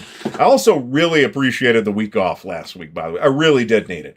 I was resistant to using the term burnout. I'm now kind of using the term burnout. I don't know if that's what it is, because I feel way better now just having taken that week off. And I mean, it wasn't just taking stuff off from doing live shows. It was like a whole week where I didn't have to go to work. I didn't have to drive to Columbus. I didn't have to really worry about anything other than wrapping the presents for Christmas and running after my mom, who's trying to scrub floors at 6 a.m. with a broken arm. So other than that, everything went great, right? And after Christmas, I like Thursday and Friday, I slept till like 9:30 p.m. That'd be nice. A.m. I never do that. I normally am a 6:30, 7 a.m. at the latest type of riser. So it was really nice just to be able to not have to fucking worry about it. It's like, oh, I gotta get up, fuck. And just not have to deal with that. So I feel considerably refreshed after taking that week off. The other thing that I want to get accomplished in 2025, by the way, and somebody's going to ask about ArtyCon. I think ArtyCon is going to get penciled in and targeted for 2026. I'll talk about that in a couple of minutes and explain a little bit of why. So this is actually a magnificent example. So we had so every year this works out really well for us, my wife and I. In that my family always has historically done like adults Christmas, but now the adults include a lot of 20-year-old kids. So it's kind of a big deal. Has always done adult Christmas, and then the kids get to Christmas on Christmas Day on Christmas Eve. Okay. And then my wife's family does all their stuff on Christmas Day. So it works out really well. We go to my family on Christmas Eve and her family on Christmas Day. Everybody is delighted. And generally speaking, not every year, but often we have prime rib. And my mom bought twice as much prime rib as was needed for the amount of people that we had. So what that means is most of the diners received like a 1.5 to 2.5 inch cut of prime rib. It's really not that great an idea to eat 4 or 5 pounds of beef in one sitting. It's just not. Everybody the entire family had way too much beef by the end of Christmas Day, and that includes the dog, because the dog got a lot of prime rib too. There's a very happy dog who didn't shit for 3 days. So, and I'm happy to report that the dog is able to poop again. So, but we had a good holiday, but man, all that beef, Jesus Christ. So, now Marty Sample says prime rib is overrated, but it is a little tricky to prepare, to be fair. So, hey, I don't know. Yeah, that is up to you. If somebody finds us or this show, right, obnoxious and doesn't want to watch, okay. I mean, what am I gonna do? Come to your house and angrily bang on the door and say, "You gotta watch my show on Monday night, you bitch!" I mean, come on. Let's be reasonable now. And I love beef. Don't get me wrong, but I needed a break from beef after all that prime rib. I personally probably ate about 1.5 pounds of prime rib that night, plus some more. We had more prime rib for the next 2 days. The people prime rib, plus the dog got prime rib all 3 or 4 of those days too. So man, there was a lot of prime rib, and it was way too much. She bought way too much. So other than that, there was a lot left over. But we had very happy pets. My dog was not the only dog that got prime rib. So basically all the dogs got prime rib. I thought about giving some to the cats too, but then I'm like, man, I don't really want to give them the salt. The dog weighs 75 pounds, so I don't really think a little bit of salt's going to kill her. But the cats weigh a lot less. So, so this is a different, this is kind of an apples and oranges type of deal too. You could totally do this in a fridge, but I wouldn't want to do this in my fridge in the kitchen. If I had a fridge in the garage to do dry aging in, I might consider something like that. So, gumbo on Christmas Day. That is an interesting choice. I like gumbo personally, so I'd be okay with that. The problem with Texas barbecue for Christmas is probably a no, just because of the weather here in Ohio. If you're in Texas, by all means, you'd have barbecue for Christmas. Barbecue for 4th of July, that's a different story. And I would like to get an outside smoker too. So, at Winterfest, so typically there's like a group dinner one of the nights of Winterfest. It's usually like Wednesday night. And we were always going to the Angry Bull, which is out in the Sandusky area, generally speaking, and is basically known for their prime rib. And their prime rib is very good. But we won't be going there this year. I'm not driving an hour to the Angry Bull to get prime rib. We'll figure something out in Strongsville. I'd be better off with that. Hell, I'll recommend the place in Akron. It's a lot closer than Sandusky. But admittedly, I don't know where there's a good steak place in Akron because we have not done that yet here. I haven't even found a decent Chinese place yet. I am a big fan of this particular cut of meat. But part of that is that you can get it easily. Basically, any place where they sell beef will have rib steaks of some kind. Whereas more obscure cuts are very hard to find, like Denver steaks or Flatiron steaks or even skirt steaks are kind of hard to find. There's places you can get them. Walmart is actually better for offcuts of meat like that than your typical grocery store, at least up here. So I can live with this. I mean, I can live with this. I'm not the world's biggest fan of turkey, though, I got to tell you. At some point in the next couple of days, that's got to be this weekend. I've got to make a turkey breast. So there's that. Ben Hagee's in Canton. The idea was floated of going out to a Chinese restaurant on Christmas Day, but nobody wanted to do that again for some reason. We have done that before, actually. Well, I mean, so the thing with the tomahawk is a gimmick, right? All you're getting with the tomahawk is a longer bone. It's just the whole rib bone as opposed to cutting the rib bone off after 4 inches or 6 inches or whatever it is. So there's no, remember I used to work in a butcher shop. It is exactly the same piece of meat. Now, if you can get a dry aged one, that will probably be better. So, but if you get a, you dry aged hamburger is better. So one should be careful about dry aged beef though, in ground meat form because of the risk of foodborne illness. I would not buy dry aged ground beef.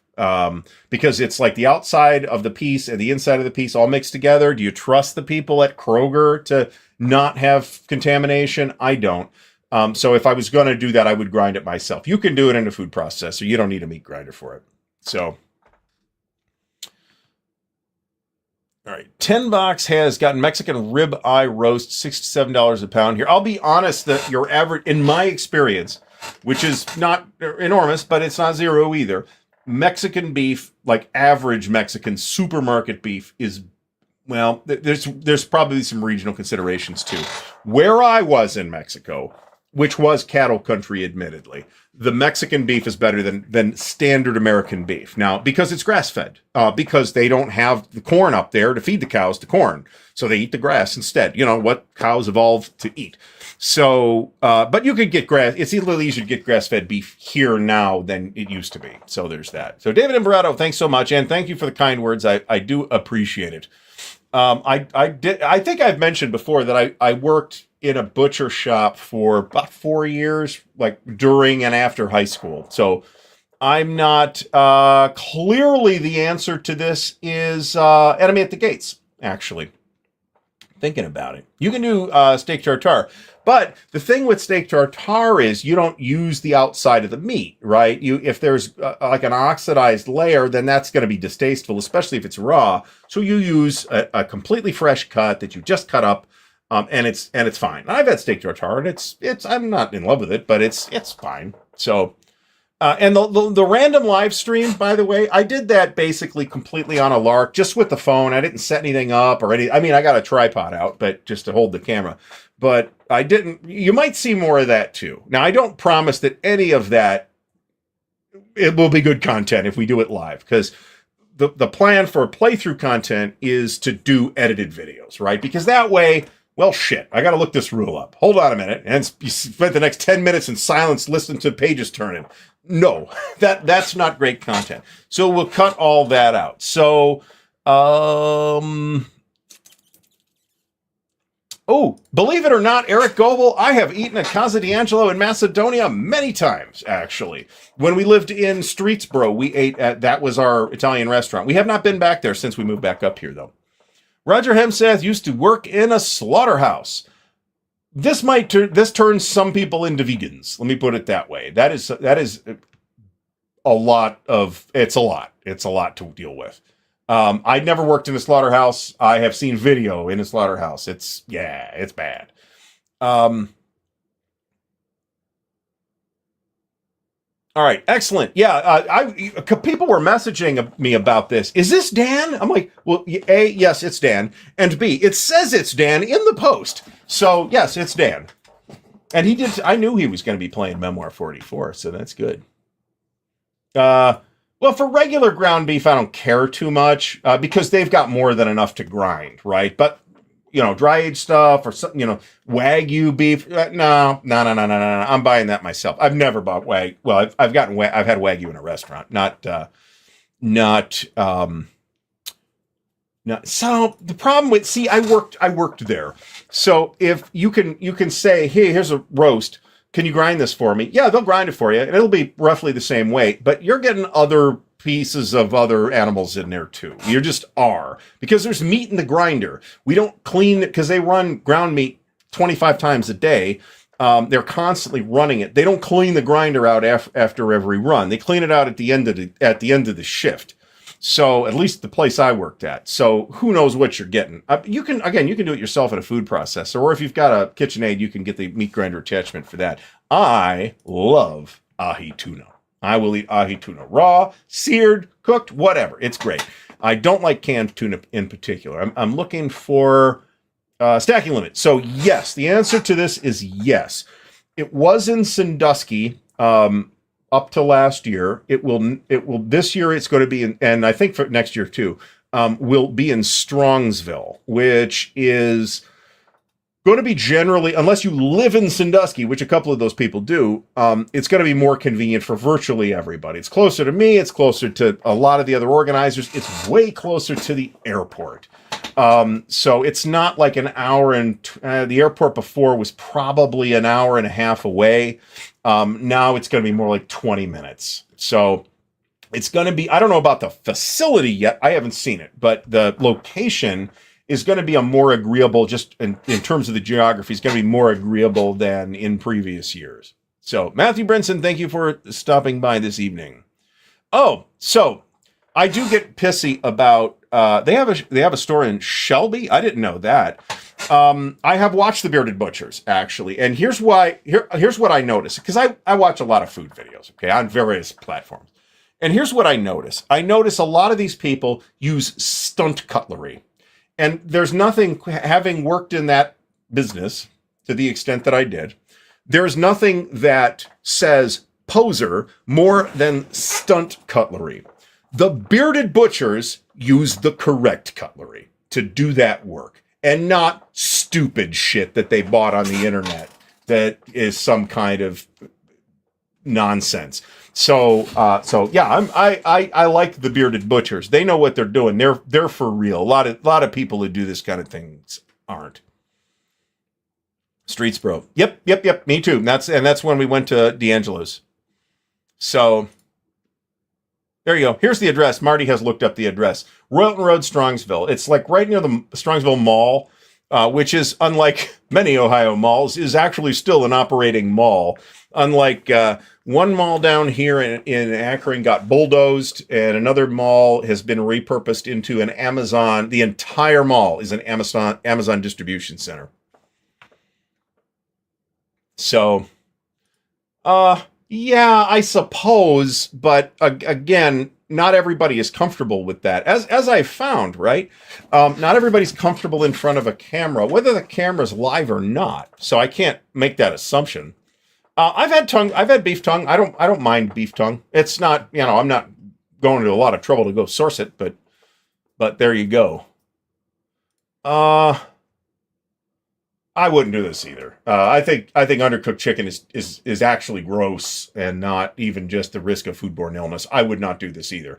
I can see in principle how one could, if the chickens were raised under very strict conditions and tested and all that stuff, I could see maybe this is safe, but I'm not doing it. That sounds gross. So anyway, yeah, Carl, thanks for stopping by. Much appreciated.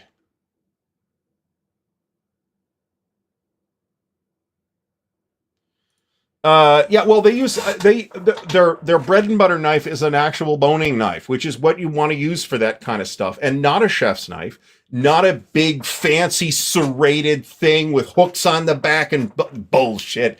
From, as I usually say when that video comes on, from the Bud K collection. If you know, you know. So I don't doubt that that raw chicken could in theory be prepared in a tasty way. I'm not into it. So we are all allowed to be into what we're into and not into what we're not into. So I fully support everyone else's decisions in this regard, whether they want to eat raw chicken or whether they want to shop with a particular company or whatever. It's your money. Do what you want with it, right? Raw pork. Well, so the reason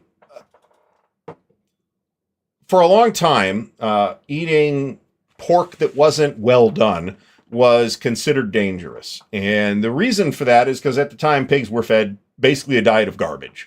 That's often not the case anymore. And I will normally cook pork, depending on what exact piece of pork we're talking about. I mean, certainly you're not going to cook a pork butt this way. But if we're talking about like pork loin chops or something like that, I'll typically cook those to about medium well, something like that. I won't go well done. Between medium and medium well, I think is just right. I hope so, but I doubt it. So I think the problem last year was that the parents who were the volleyball moms that were there with their children graduated, so they're not there anymore, and there were all new volleyball moms. There were volleyball moms there. They didn't stop in and see us. So I got a funny story from Mexico, actually. So we're in Mexico. We're doing this SAP rollout in Mexico, and it's like a Sunday, right? And we worked horrendous hours, 7 days a week, horrendous hours for 2 months.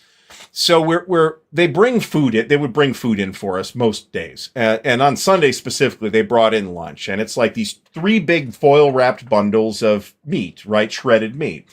And they open it up and people start eating it. And one of the guys from Ohio says, so this is the like traditional Mexican barbacoa, right? And they're like, yeah, this is traditional barbacoa. So he's like, okay, so this is beef. This tastes like beef. This stuff must be the pork. Nope. And I knew what it was because I'd worked in a butcher shop and we had tongue.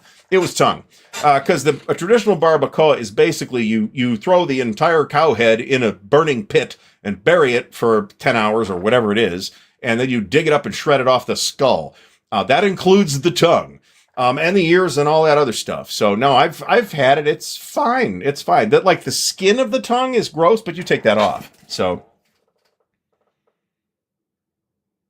Kobe beef or Wagyu beef is kind of a more generic. Kobe is a specific type of Wagyu, what's now more commonly called Wagyu beef, because there is technically American Wagyu and Australian Wagyu and stuff like that.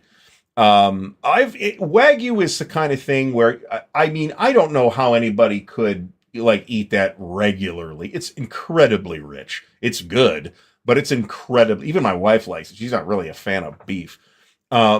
It's really good, but it's really rich too. And I think if you eat like a quarter as much prime rib as I ate last weekend or during this past week, I would have absolutely puked my brains out. So no, thank you. I don't mind lengua tacos or chicharron tacos, actually. So yeah, I mean it's just another muscle, right? Heart is also just another muscle. Heart has a little more of an organ meat type of taste. Tongue really doesn't, at least in my opinion.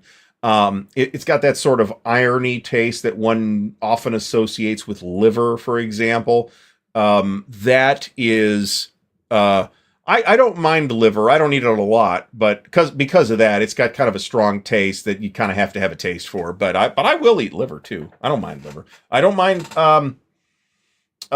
sweetbreads either. The sweetbread is it's a gland cluster in the cow's neck.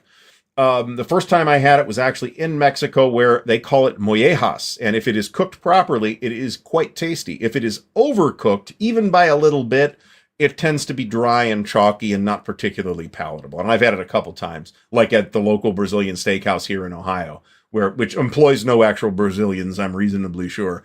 And it's been overcooked. But in Mexico, it was quite good. So low carb, indeed it is. Indeed it is. I'm not sure whether it is the medicine that I'm on, but my appetite has been super weird lately. It has been increasingly common for me to eat breakfast or not sometimes, and I never skip breakfast. Been increasingly common for me to just eat breakfast or skip it and not eat until 6 or 7 p.m. That is very unusual for me. So I have had... You missed the Wargaming talk is what you missed. I like liver and onions. Liver's another thing where you do have to cook it right. If you overcook it, like my mom used to, where it's real dry and chalky and kind of all that's left about it is sort of this crumbly texture and this very irony taste. That's not the way to eat it. You cook it, you can't overcook it, and it's better if it's a little more pink than dark red, because that means the animal was a little bit younger. So, Brant, thanks for stopping by. Much appreciated. So, in about the next 10 minutes, I'm going to talk about the conventions that are planned for the conventions that I plan to go to in 2025. Brian Jarvis, I said this right at the beginning of the show. This is day 31 of No Tobacco. It is going okay. I would try moose.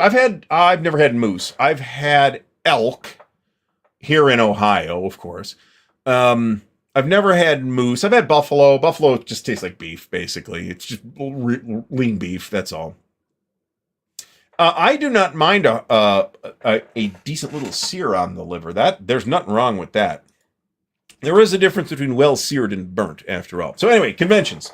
Now here's the variable here that I don't know when the friggin' date is, because it's not. It might be on the website, but I can't find it. At some point in 2025, there will be at least one and maybe two SD HistCon online events, which I will probably participate in.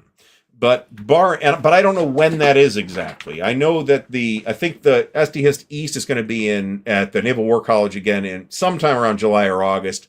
That's probably not happening for me. Another thing that I do like is liverwurst. Good liverwurst. You gotta be good liverwurst though. Like that shitty stuff that Kroger sells, that's not very good. I'll eat it, but it's not that good. Venison's actually tricky to cook because it's very lean. Some applications that you might think would work for venison don't really work without the addition of additional fat, which is typically pork fat. If you make venison sausages, for example, chances are very good you're putting in some pork fat so that it tastes like sausage and not just all venison. I've never had Gold Star. I have had Skyline. The general consensus seems to be the Skyline's a little bit better. That seems to be what I understand, but I've never had Gold Star. Yeah, I know the dates are floating around, but they're not on the website. The website could use... Great event. The website could use a bit of work. Brant, thanks for stopping by. So the first event of the year will actually be the Armchair Dragoons digital convention in January. We have a plan for that. Brant knows about it already, so we will be helping out with that event. Don't be shocked if there's food at ArtyCon in 2026, because that's when I'm actually thinking that might happen at this point. The second convention of the year will be Winterfest in February, mid-February, and that is a week-long event. Still not quite sure what we're playing.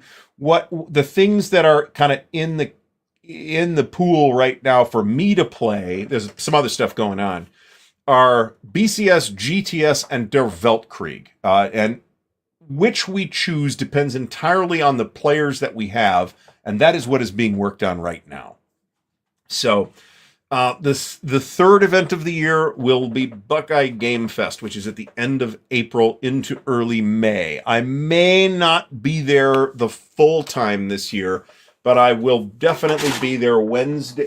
That's got water in it. I will definitely be there. We'll figure it out later. Wednesday through Saturday. Which is more or less like last year, except that I'm saving $400 by not staying Monday and Tuesday night. I'm not crazy about Skyline either, to be completely honest. Once you understand that it's really not chili, it's just chili. It is a vaguely chili looking dish that's not really chili. It is a Mediterranean spiced pasta sauce. Then I think it becomes somewhat more acceptable. And there are other uses for Skyline chili, which include things like dips and stuff like that. Oh, nice. Well, I'm not 100% sure I'm going to be clipping ASL counters every single week in 2025, but I will be doing ASL clipping and organizing in 2025. Jeff, yes, but I'm doing this in chronological order, and I'm not sure when SD HistCon Online is. So it's at the end of the list instead. So yeah, I'll be participating in that too, I'm sure. But I don't have to go anywhere for that. It's like, what is it, $10? I mean, I don't know, something like that. So who cares? That's like who cares money. So Buckeye Game Fest. Right now, the talk for Buckeye Game Fest is OCS, but we will probably have that real conversation at Winterfest because that's mostly the same people. So a steak salad is awesome, Scott Bell. So after Buckeye Game Fest is Origins, which is in June. That is it's definitely the biggest event I go to.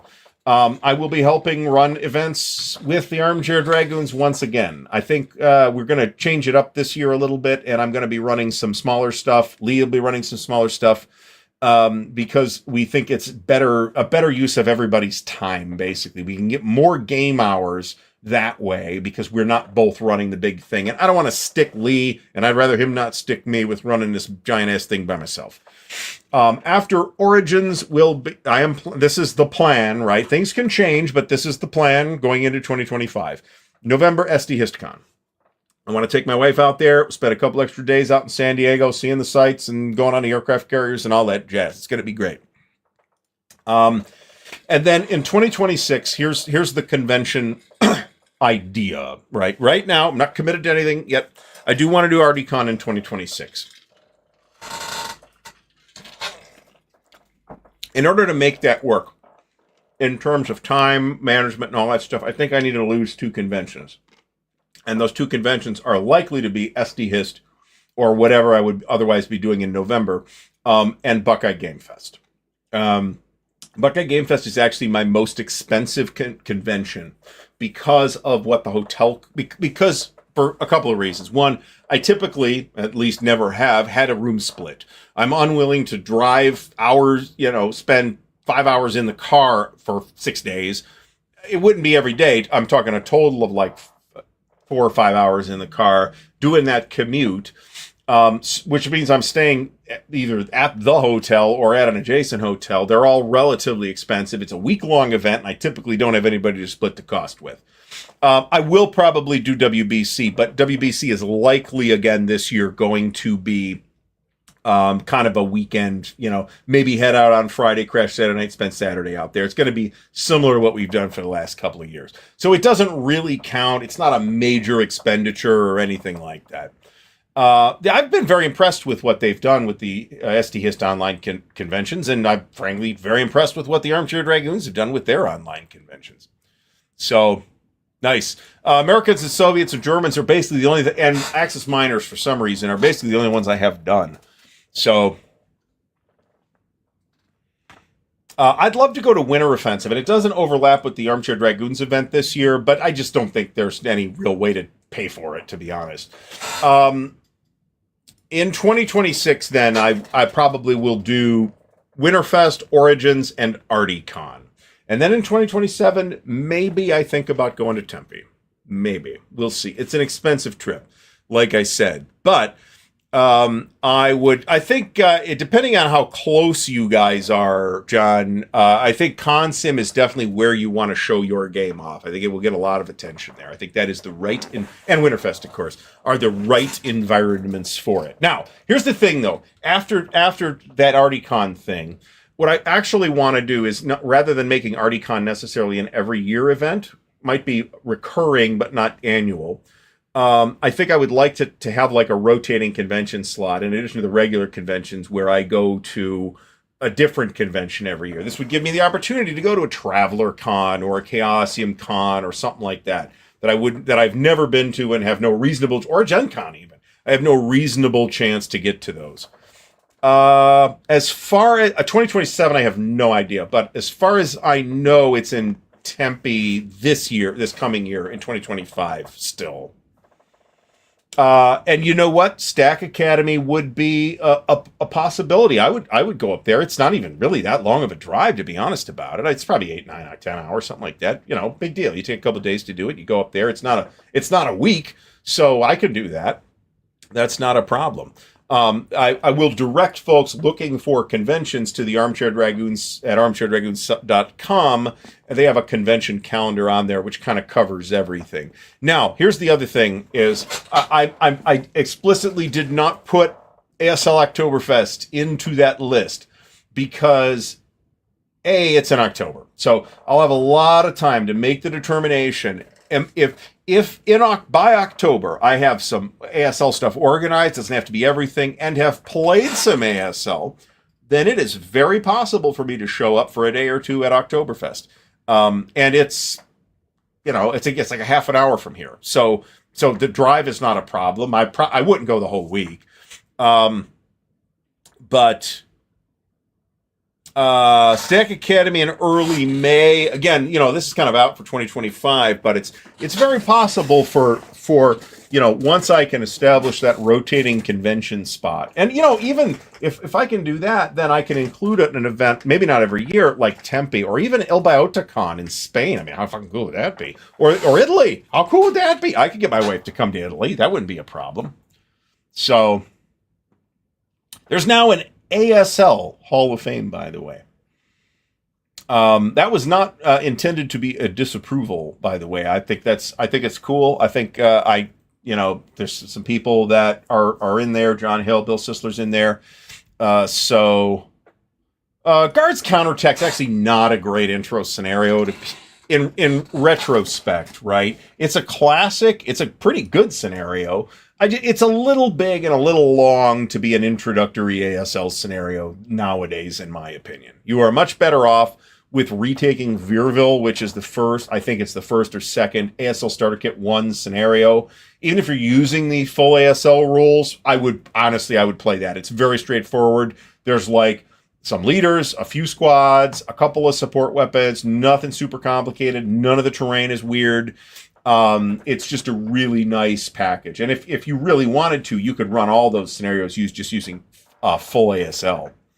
So now that said, I have a tremendous fondness for Guards Counterattack and the Tractor Works and the combined Guards Counterattack and the Tractor Works. And I think it's a great experience. However, at least one of those scenarios does not have enough Soviet squads in the current. They may have adjusted this scenario because I got the old one, the old scenario card. I lost my more recent update scenario card. I may have to just buy another Beyond Valor, to be honest about it. I could use more counters. Why not? You don't have enough Soviet squads to run both scenarios at the same time. Now, that's unfortunate. On the other hand, I still have the Avalon Hill counters. So I'll be okay. I got extra Soviet counters. I'm going to be fine. So, and Red Barricades. Well, Red Barricades comes with a bunch of extra counters. So, I mean, the counters are out there. They're just not in Beyond Valor, right? So, Red Barricades would be cool to do, but that's a very deep end of the AS. Really, most of the historical modules are kind of very deep into the ASL pool. I do not feel ready, and I've played some Red Barricades back in the 90s. But I didn't play ASL for 15 years, and I haven't played anything since before any ASL since before the pandemic, and I was like just getting back into it when everybody had to stay home for a year. So I'd love to do Red Barricades, actually. Even if it's not the campaign, there's still good scenarios in there. There's a lot of good stuff in Red Barricades. So yeah, I could see doing that. I could see doing Festung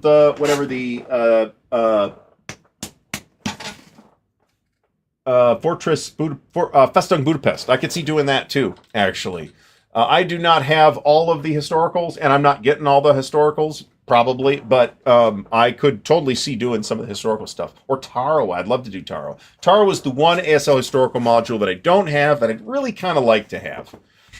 Hint, hint, when we announce the new campaign next week. That's actually not my intention, but I do have a plan for that. So we will announce the new campaign next week. In the meantime, this has been the last counterclipping show of 2024. So I'd like to wish everybody a very happy and pleasant and issue-free remainder of the holidays. And I will see you all again next year and tomorrow. And there'll be an unboxing video on Thursday of Alliance from Columbia Games.